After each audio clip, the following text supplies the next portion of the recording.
सलैया साहित्य संसार आपका हार्दिक अभिनंदन करता है, स्वागत करता है। आज कन्हैयालाल मिश्र प्रभाकर का मशहूर ललित निबंध शुभकामना एक जीवन तत्व का वाचन करना चाहता हूँ। जीवन से बड़ी प्रेरणा मिलती है और शुभकामना का महत्व क्या है, बहुत ही मार्मिक तरीके से रेखांकित किया गया है। दीपमालिका के उपलक्ष्य में मित्र की शुभकामना का पत्र मिला। मित्र के स्वभाव का ही प्रतीक सा निर्मल और सरल, पर यह है क्या?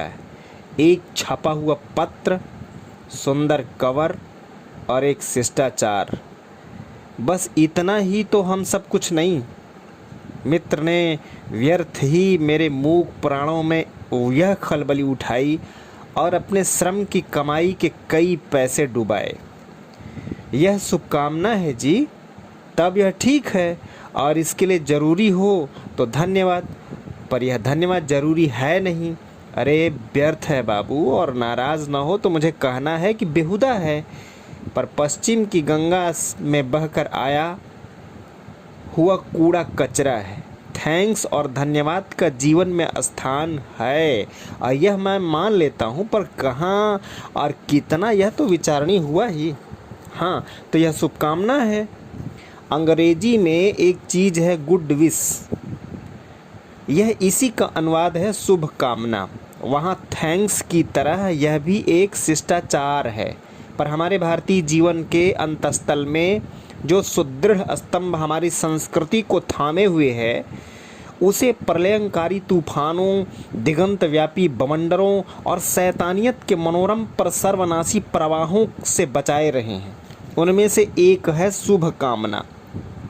यह हमारे ऋषियों की स्वयं उपार्जित संपदा है और हमारे राष्ट्र की मौलिक विभूति, जो शायद दुनिया में और कहीं प्राप्य नहीं है। इतनी बड़ी बात है यह हमारी शुभकामना। और जानते हैं इस शुभकामना का आधार संतोष, अपने प्रति हाय मेरी प्यास को जीत कर सारे जगत के साथ विराग की भावना का उद्रेक करना, अमृत और संतोष। यह शुभकामना क्या है? सारे जग से पृथक पर सारे जग से विपुल, प्राणों में प्राण डाले, कहीं सुदूर वन में, पर्वत की कंदरा में, हिमालय में बर्फीले शिखर पर बैठा योगी भगवान से मांग रहा है। क्या मांग रहा है यह तो जानना ही है, पर प्रश्न तो यह उठ खड़ा हुआ कि कमबख्त अपनी संपदा, नारी, शिशु और मान सब कुछ छोड़कर तो यहाँ आया है था, पर कुछ भी इसमें से इच्छाएं शेष है। यहाँ बैठा भी यह कुछ चाहता है। हाय ऋचा, कहाँ तक तू इसे लिपटी रही? यहाँ भी यह कुछ मांग ही रहा है, पर यह जानने में ही कि वह मांग क्या रहा है। इस प्रश्न की समाधि होगी।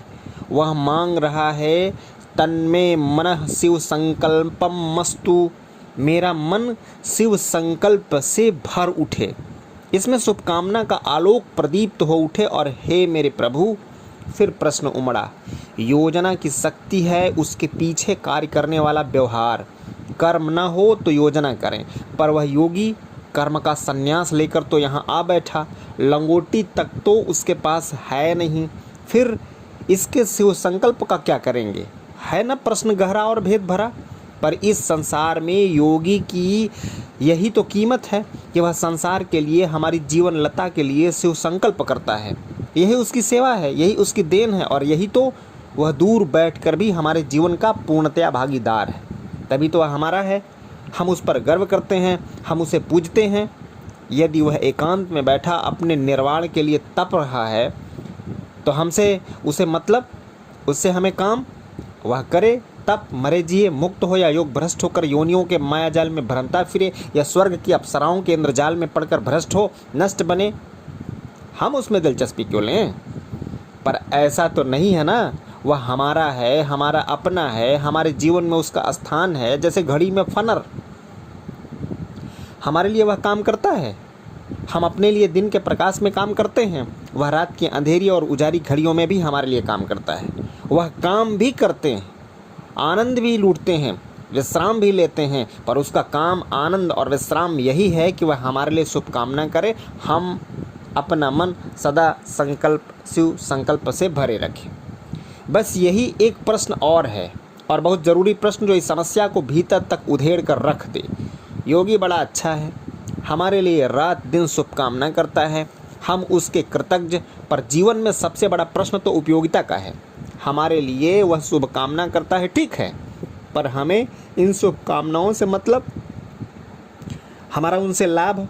पागल के प्रलाप सी खूब है ये शुभकामनाएं। अरे भाई, इन योगी जी का भी अजीब दिमाग है कि हमें छोड़कर वहाँ जंगल में जा बैठे और हमारे लिए शुभकामना कर रहे हैं। क्या खूब!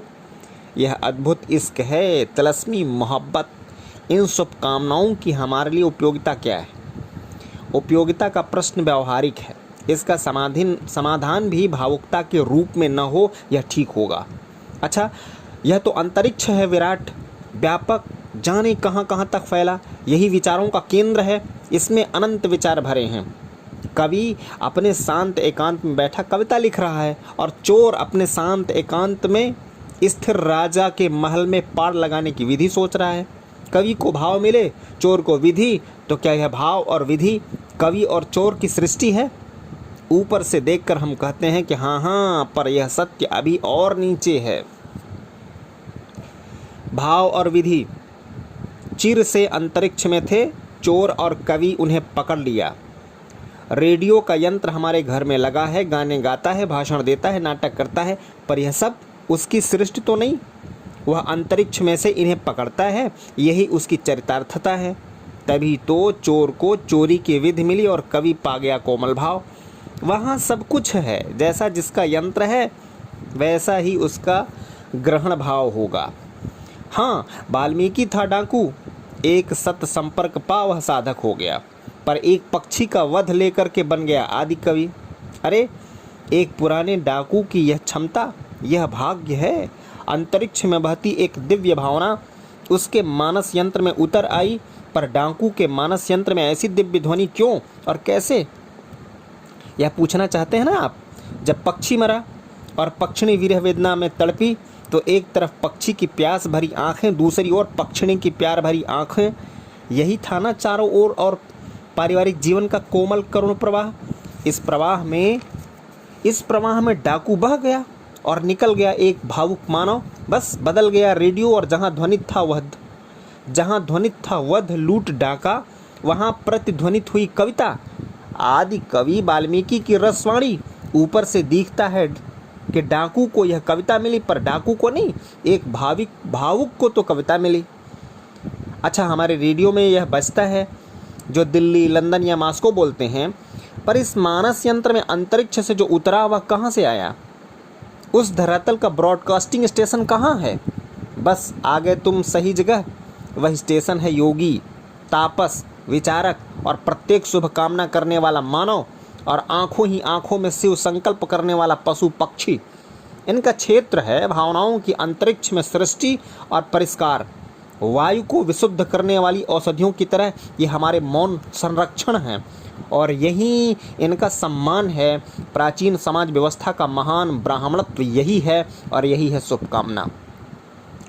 राष्ट्र के लिए सिपाही युद्ध करता है, पर कवि वह केवल कविता लिखता है। और एक बूढ़ा युद्ध से दूर पड़ा अपाहिज, वह केवल शुभकामना करता है।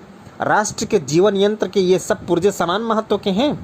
पिछली दिनों, लड़ाई के दिनों, आधे संसार में जो वी का आंदोलन चला था, वह क्या है? कोई अपने कोट पर वी लगाए या सतिया रणभूमि में लड़ते सिपाहियों को उससे मतलब?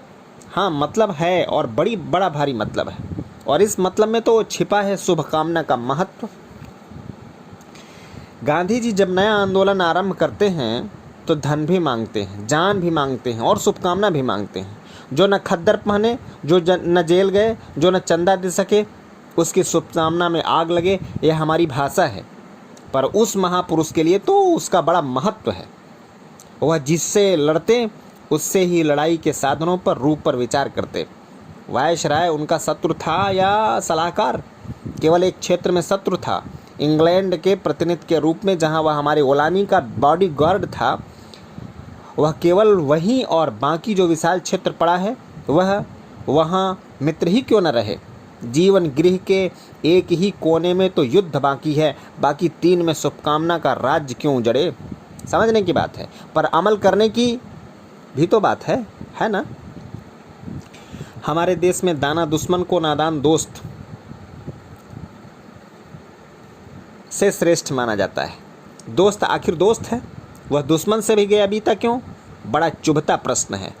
हमारे अपढ़ देहातों में ऐसा उदाहरण है, सैकड़ों हजारों की बाप के साथ जन्म भर दुश्मनी रही, उसे मिटाने का यत्न कभी शिथिल न हुआ, पर मरा और आप स्वयं उसके अबोध बच्चों को संरक्षक हैं।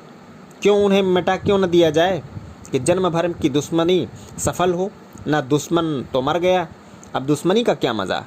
बच्चे, अरे वे जैसे उसके वैसे अपने, कोई उन्हें तिरछी आंखों से देखे तो आंख न निकाल ले।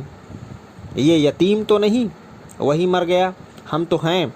वाह री शुभकामना, भारतीय जीवन के रोम रोम में व्याप्त जीवन का अमरत्व।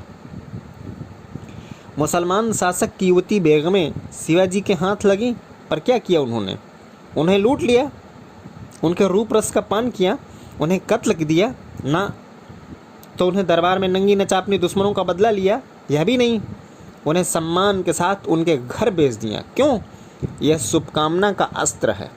तो इतनी बड़ी है शुभकामना, मैं अब और क्या कहूँ कि हम में सच्ची शुभकामना जागे, उसकी शक्ति हम जानें और उसका प्रयोग भी करें।